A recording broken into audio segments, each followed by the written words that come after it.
And right now, Chief Meteorologist Gene Norman is also keeping a close eye on the situation as well. And Gene, what is the biggest threat you feel like with these storms? Well, the biggest threat with these storms is likely to be the straight line winds, the kind of winds that can knock down tree limbs or possibly even bring down power lines. And it's going to happen during the heart of the rush hour. Again, that's the new timing, mainly in the morning with those damaging wind gusts. Still can't rule out the possibility of hail. And you know, whenever there are storms around, I monitor the 4 basic threats that a storm system can bring us: tornado, wind, hail, and flooding.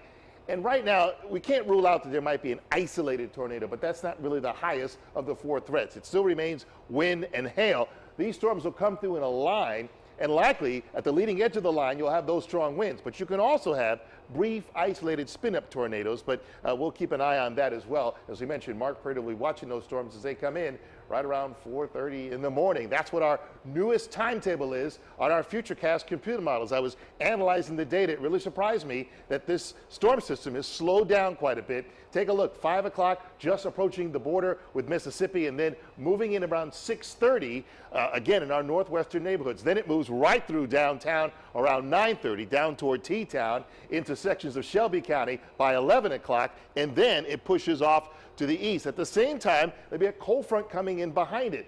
That could spark some afternoon showers, perhaps not as strong as the morning batch that we'll see, and that'll be followed by much cooler air that will move in as we usher in the weekend. Well, let's take a look at the radar right now. Nothing going on anywhere in the state of Alabama. It's all to our north and west. Strong storms continue to rumble here in these purple shaded area where tornado watches remain in effect. You see St. Louis under the gun again, parts of East Texas as well, and eventually these storms will move into Arkansas, Tennessee, and Mississippi. Not rivaling the 1974 outbreak, but it will be a lot of severe weather overnight and the possibility of some tornadoes as well. Again, live look with our camera at the BJCC looking off to the east shows clear skies, 73 degrees. We had a high today of 81. That's 3 out of the 4 days this week we've seen temperatures 80 degrees or higher.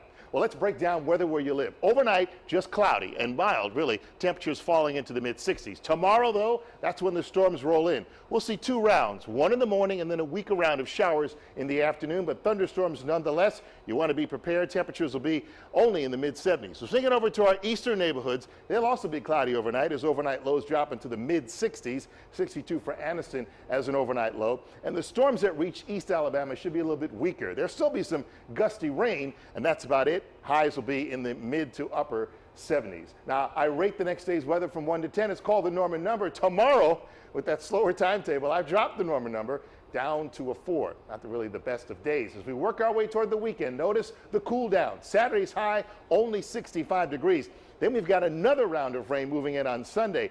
That'll be followed by another severe weather threat for Monday, and this one could be more intense than what we're looking at for tomorrow. That'll also be followed by cooler weather through the middle of next week. Well, do you have a weather radio or do you need to have yours programmed? Then join me tomorrow.